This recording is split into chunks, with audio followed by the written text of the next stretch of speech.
around all over the place here, you know? I mean, we live there. Okay. We live there.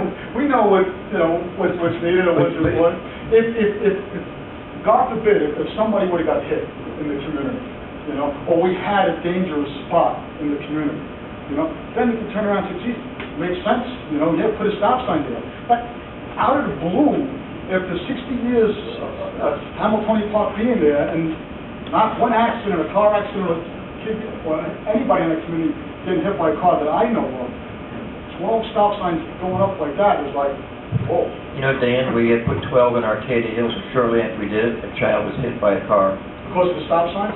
Because of an inattentive driver and a child ran out of the street.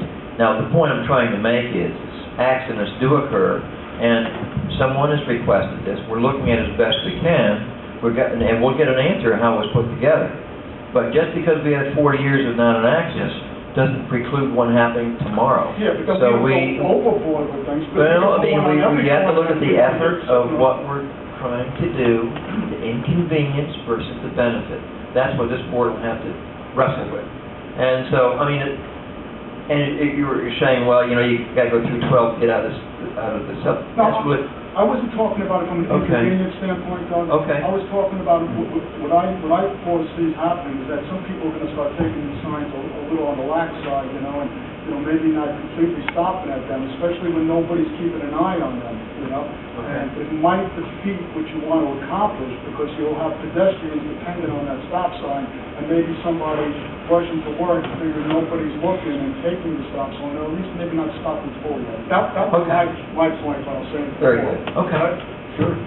Well, we'll try to get more information on this, how it was put together, and we will have it available. And okay. Yes.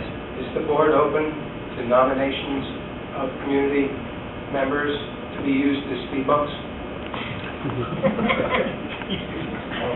Oh my. Okay. Anybody else in the public have a comment on this public hearing? Neil?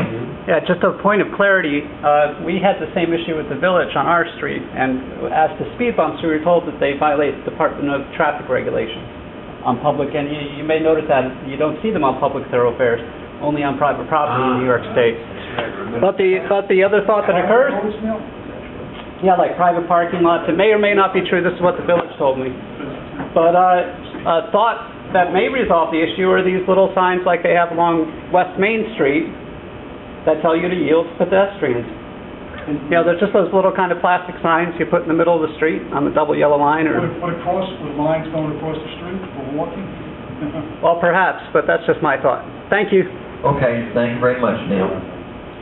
All right, would someone like to make a motion we continue this public hearing with the understanding that we go back to the chief and his officers to find out how their protocol they followed in coming up with this information? So moved. Is there a second? Okay, any discussion? Any date we're going to reopen? I mean, We'll continue until I get these, well, or until we get the, yeah, we can, You can continue it indefinitely. right, we'll keep it until we get the information from the chief. Okay. All in favor say aye. Aye. Motion carries. Public hearing is kept open. Thank you for your input. Suggestion? Sure.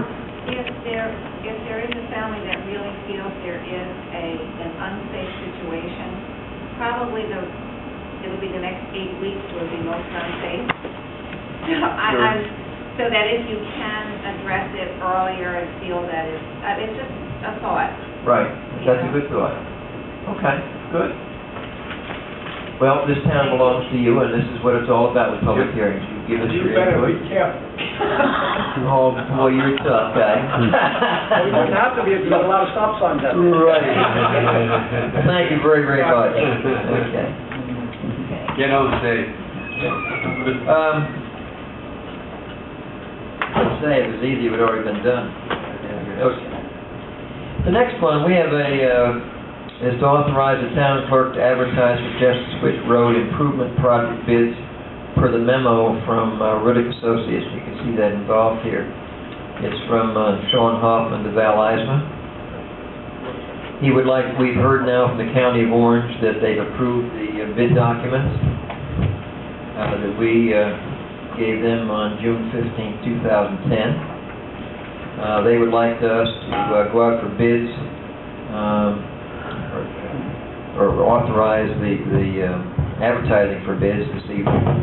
So, with that, would someone like to make a motion in that regard? So moved. Second. Any discussion? All in favor say aye. Aye. Motion carried. And that's a good thing, because if we go out for bids and you see if they got a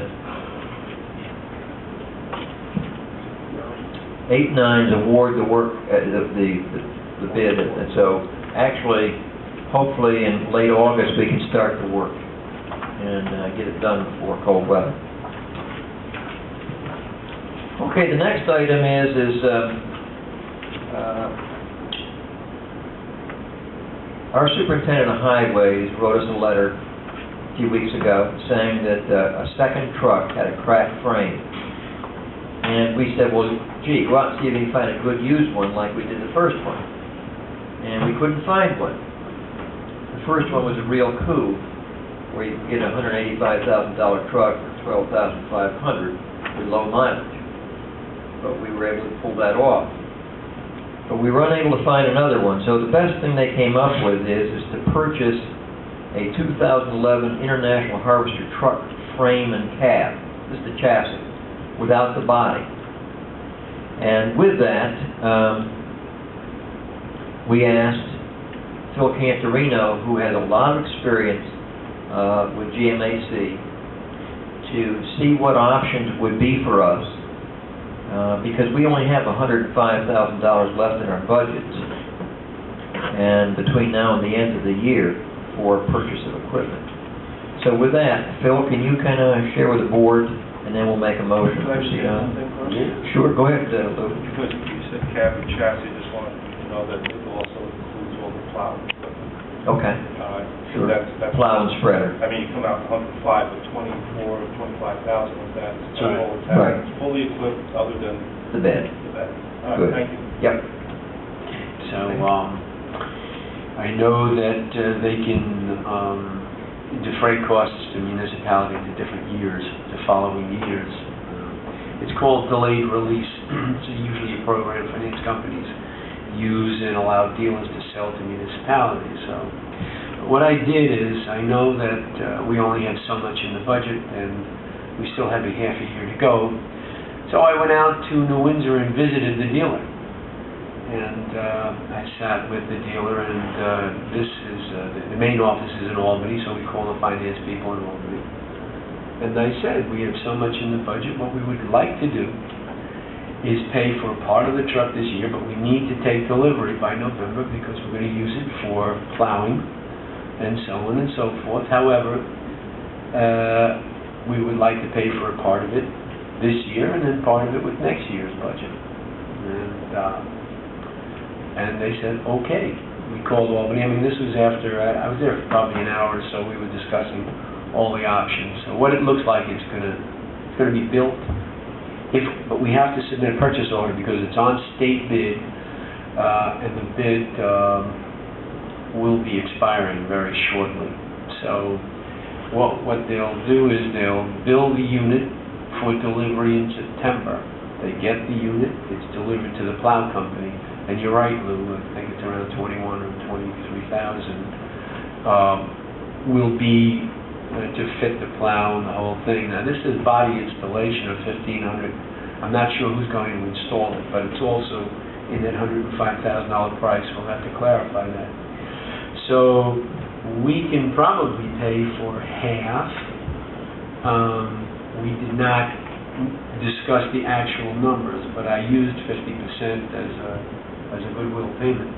And the person in charge of the finance up at Albany said that would be okay. So it gets built by September, and it's probably delivered to us the end of October, beginning of November.